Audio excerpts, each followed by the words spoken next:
Hello दोस्तों, आप सभी के लिए इकरा साइकोलॉजी एजुकेशनल चैनल एक महत्वपूर्ण टॉपिक को लाया है जो कि आज हम लोग जानेंगे।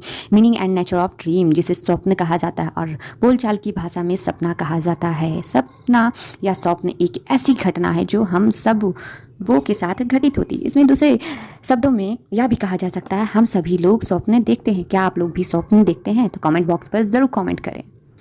कभी कभी आप लोग देखे होंगे कि जब हम लोग स्वप्न देखते हैं तो कभी सुखद भी होता है तो कभी दुखद भी होता है, या फिर कभी कभी मिक्स होता है, सुख दुख उसमें सम्मिलित होती हैं। इसका मुख्य अंश दुखद और सुखद होता है। इस तरह से स्वप्न हमारे जीवन का एक भाग होता है जिसके बारे में जानने की उत्सुकता हम सभी को हमेशा से बनी रहती है। स्वप्न का रूप जो होता है जटिल होता है। आदिकाल से ही स्वप्न के स्वरूप के बारे में विशेषज्ञों, दार्शनिकों और लेखकों और शारीरिक वैज्ञानिकों ने इसके स्वरूप को समझने की कोशिश किया है। इसलिए इसमें बहुत सारे मनोवैज्ञानिकों का योगदान रहा है, जैसे कि मान लेते हैं हिपोक्रेटस, अरस्तु, गैलेन और सिसेरो इत्यादि का नाम अधिक मशहूर हुआ है। किसमें? तो स्वप्न में। आदिकाल के दार्शनिकों और विशेषज्ञों का मत था कि स्वप्न का जो स्वरूप होता है अलौकिक या सुपरनैचुरल होता है। स्वप्न के समय आत्मा शरीर से अलग होकर भ्रमण करती है। इस अवस्था में आत्मा जो कुछ भी देखती है या सुनती है वही स्वप्न होता है। यही कारण है कि इन लोगों का विचार है कि सोए हुए व्यक्ति को अचानक नहीं उठाना चाहिए, अन्यथा आत्मा शरीर में प्रवेश नहीं कर पाएगी, जिससे व्यक्ति की मृत्यु हो सकती है। आज भी बहुत सारे ऐसे जनजाति या फिर हमारे घर में भी आप सुनते हुए मिलेंगे या दिखे होंगे कि अचानक बच्चा सोया हुआ, अरे अचानक है, सोया हुआ है, नहीं उठाना चाहिए। तो क्यों? इसमें भी बहुत सारी रीज़न होती हैं। तो इसी पर बहुत सारे जनजातियों ने इस विचार की प्राधान्यता पाई जाती है।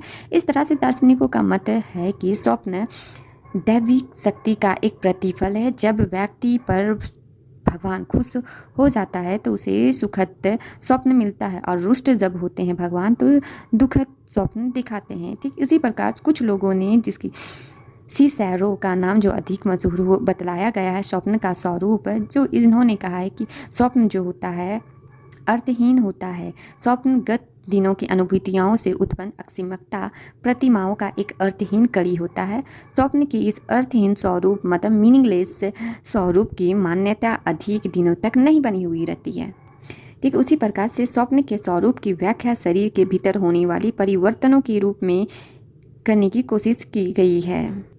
इसमें कुछ और मनोवैज्ञानिकों ने, जैसे किस्कर 1964, अरस्तु, सबसे पहले ये सब जो दार्शनिक थे, जिनके अनुसार स्वप्न एक भीतरी दैहिक परिवर्तन द्वारा उत्पन्न होता है जिससे व्यक्ति जागृत अवस्था में अनुभव नहीं कर पाता है, और स्वप्न का जो संबंध जागृत अवस्था की क्रियाओं एवं शारीरिक अवस्थाओं से ही होता है जिसकी संतुष्टि की जाती है। स्वप्न के अनुसार बहुत सारे ऐसे और भी मनोवैज्ञानिकों ने के द्वारा यह भी कहा गया कि स्वप्न व्याख्या एक दूसरे ढंग से की जाती है, जो कि आधुनिक मनोवैज्ञानिक जैसे फ्राइड, एडलर, जून, ब्राउन इत्यादि का मत है कि स्वप्न जो होता है एक मानसिक प्रक्रिया होती है। इन लोगों के अनुसार भिन्न भिन्न तरह की मानसिक क्रियाएं लगातार चलती रही है। स्वप्न भी इन्हीं लगातार चलने वाली प्रक्रियाओं में से एक है। इन मनोवैज्ञानिकों के अनुसार स्वप्न हमारे जीवन की घटनाओं से संबंधित होती है और इसका स्वरूप भी भ्रमिक होता है। शायद यही कारण हो सकता है कि स्वप्न टूट जाने या नींद खुलने पर स्वप्न की अनुभूति तेजी से समाप्त या फिर खत्म हो जाता है। हमें या फिर धुंधला नजर आता स्वप्न को हम स्पष्ट तरीका से रिकॉल नहीं कर पाते हैं। इसी प्रकार से ब्राउन और मैनीनगर 1940 ने स्वप्न के अर्थ को समझते हुए कहा है कि स्वप्न जो होता है विभ्रम है, जिसमें हम सभी प्रत्येक रात्रि अनुभव करते हैं, और जब हम जगते हैं तो उसका विभ्रम स्वरूप बिल्कुल स्पष्ट हो जाता है कि और स्वप्न में अचेतन की संघर्षों की झलक मिलती है। दमित इच्छाओं के अभिव्यक्त होता है। फ्राइड के द्वारा अचेतन की ओर जाने वाली राजकीय मार्ग कहा जाता है इसे स्वप्न को, और स्वप्न में परिभाषाओं को एक स्पष्ट रूप बताते हुए कहा है कि स्वप्न निद्रा अवस्था की एक विशेष मानसिक प्रक्रिया है जो निरंतर चलती है। स्वप्न में विभ्रमक अनुभूतियाएँ होती है। स्वप्न में अचेतन दमित इच्छाओं की अभिव्यक्त होती है। यही कारण है कि स्वप्न अचेतन की ओर जाने वाले राजकीय मार्ग है। इसी प्रकार से ये स्वप्न निद्रा अवस्था की एक ऐसी मानसिक स्थिति है जिसका संबंध हमारे व्यक्तिगत घटनाओं, इच्छाओं, संघर्षों इत्यादियों से होता है। ठीक इसी प्रकार से आज हम लोग यह जानने की कोशिश की कि आखिर स्वप्न है क्या। तो इसी प्रकार से मिलते हैं नेक्स्ट वीडियो पे। Bye bye.